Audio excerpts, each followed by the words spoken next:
In 2026, there is very little competition. Everyone around you is completely overstimulated, overloaded with options. There's no guarantee that we'll have jobs next month or next year even. The skills that used to guarantee a stable lifestyle are disappearing rapidly in front of our eyes as AI progresses. But at the same time, this is an age of opportunity. It is an age of tremendous opportunity for the ones that are able to develop a set of traits and habits that are adapted to the current pace of life. So let's talk about it. I have never been and never will be a doomer. No matter where things are going, my approach has always been to take a step back, zoom out, look at the macro trends and see where things are going and try to adapt my worldview to match that. There's not really any point in wishing things were different or wishing things weren't the way they are. The more mental energy and the more space that starts to take up in your mind, the more you're just going to be staying stagnant. You're going to be staying stationary when you could be developing skills. You could be developing attributes that are going to allow you to take full advantage of the direction that things are trending in. And that's now sort of my approach with AI.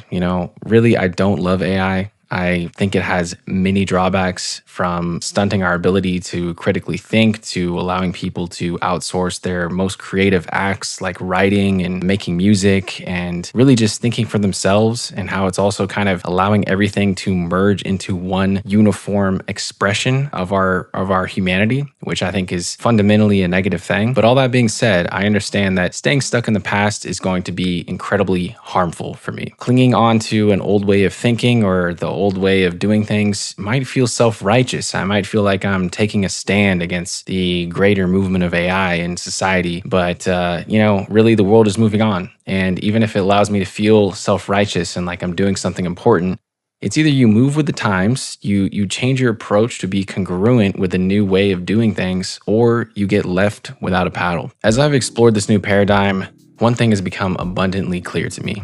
AI will benefit tremendously the people who have agency, and it's going to harm the ones that don't. People with agency see AI as an opportunity. They don't see it as a drawback. They see it as an opportunity to make a better work product because, low-level tasks start to get automated. You start to clear up more bandwidth for yourself to focus on the higher order tasks like your most creative act or your most creative thinking, your strategic planning and execution on your business or your life or whatever you want to create. This is kind of the perfect scenario. This is kind of what everybody really wishes they had the ability to do. I've been reading this book called Deep Work by Cal Newport, and I think it was written in 2014 and 2015, but it feels like it was written yesterday with some of the topics that it talks about, how we should focus on deep work over shallow work, how the people that are able to create and produce the greatest products, the greatest pieces of music or the greatest essays or written work are the ones that dedicate and focus their time on deep work, the ones that are actually able to dive into work that is meaningful, that takes a high degree of skill, that allows them to push their mental boundaries and expand their knowledge as opposed to just execute monotonously and like a machine. I think a lot of people are just starting to use AI as a way to execute and automate every single aspect of their life, when instead it should be used to allow you to focus on the things that actually bring you joy, that you actually love doing in your work. So the people that have agency, I think, are going to start to use AI to allow them to do more and more of that deep work, of that soul-searching work, of that work that really feels like it's calling to them. And the people without agency will start to see AI like a threat, because really all that they focused on or all that they emphasized in their work was that shallow work, that work that was barely scratching the surface, the work that was just a couple steps away from being automated away. It was a couple Excel formulas away from being irrelevant. And a lot of people who see AI as a threat are probably pretty comfortable in their current position. They don't want things to change. They don't want any sort of advancement that might have a chance of leaving them behind. They just want to stay on cruise control. And, I'm talking about lazy AI generated writing and content and work products that feel digressive. Like, I feel like the bar for quality is dropping every single day when I go on Threads or when I go on Twitter or Substack even sometimes, and I just see more motivational AI slop that's getting thrown out there into the world, not being attached to someone's personal story or not being infused with any emotion or any sort of human element to it. And that's what I see in sort of people who view it as a threat. They see it as like a way to just automate everything in their life and just sit back and be lazy. And that's a lazy way to do it. You have to use it, but also still maintain that work ethic. The work ethic is not something that you can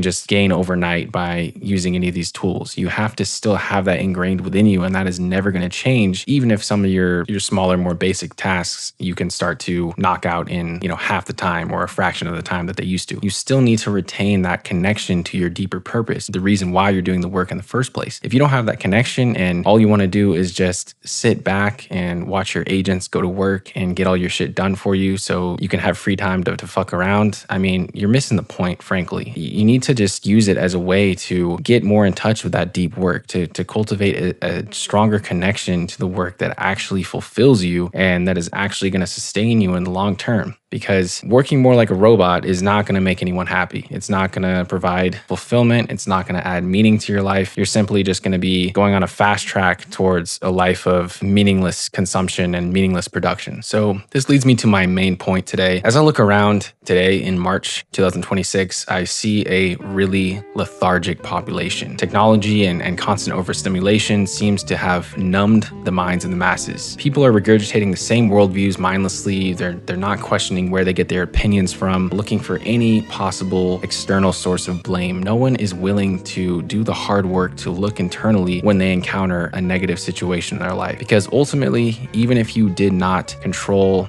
how you got there, even if that was completely outside of your doing, if it had to do with where you were raised, it had to do with your upbringing, it had to do with some trauma from the past that brought you there, you do have control over the one thing in your life right now, which is your attention and your response to that stimuli. In between something happening, the event, and your response is your power. That is where your power lies. You have control of your perception of the event. You can manipulate that through a variety of techniques that we've already talked about on this podcast, but there are 100 different ways for you to take control over how you perceive certain events and to start to take more control over your life. This is becoming harder and harder nowadays. We are completely numbed by, our attention span being wrecked with constant overstimulation. This is a very difficult time for anyone to try and create a positive impact in their life and in the lives of others. But that is why there is so little competition. That is why you have a competitive edge if you can focus on these things, if you can start to break out of this pattern of monotonous, repetitive consumption and start to think critically about why you're using these tools. Why are you consuming this material? Why are you constantly ingesting all this media? What is the point of all of this? Really, having a project or having a greater purpose or something that you're shooting towards will help channel your mind towards consuming media and using tools that match up with that purpose. If you don't have that North Star or that compass to chase after, you're going to get distracted by every single little sidebar of information that pops up on your feed or every single controversial take that someone says. You're going to get sucked into and you're going to go down these rabbit holes. You can literally just be doing this all day, every single day, and it's not productive. It's not going to get you to where you need to go. But if you can realize this and you can snap out of it, you will have an edge over everyone. The path cannot be clearer. Build something meaningful that has the potential to solve a painful problem for a specific person. There's plenty of them out there, okay? Focus on health, wealth, relationships, and meaning. These are the core areas that I found will always have a burning problem to be solved. There's always something out there in one of those categories that you can focus on, that you can offer your experience in, that you can offer some sort of value to the world that can help other people solve their problems and make progress in their lives. It's important to find something in your life that fills you up with energy. This is one of the key indicators to